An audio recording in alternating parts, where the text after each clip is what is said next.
సంస్కృత సుభాషితం అనువాద పద్యం 167 సేకరణ పద్య రచన సహజ కవి డాక్టర్ అయినాల మల్లేశ్వరరావు తెనాలి.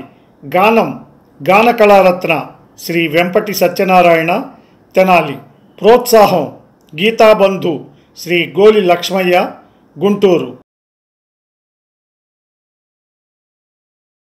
సుభాషితం.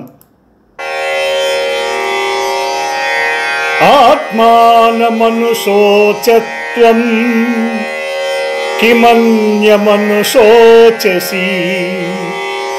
ఆయస్తే చీయతే యస్యా స్థితస్య చ గతస్య చ స్థితస్య చ గతస్య చ.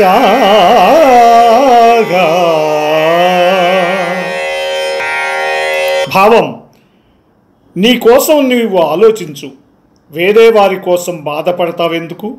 నువ్వు మౌనంగా ఉన్నా లేక పనులు చేస్తున్నా నీ ఆయుష్ ప్రతి క్షణం క్షీణిస్తూనే ఉంటుంది.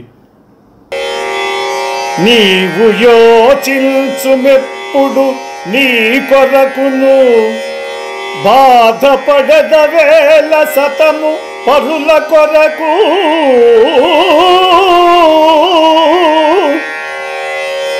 పరమ మౌనముగానున్న పనులనున్నా నీదు ఆయుష్ క్షీణించు మేదినిపై.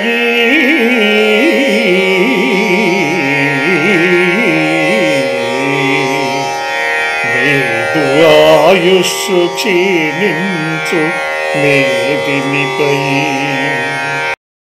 ఈ ప్రోగ్రాంపై మీ యొక్క అభిప్రాయాన్ని లైక్ చేసి కామెంట్ రూపంలో తెలియజేయండి.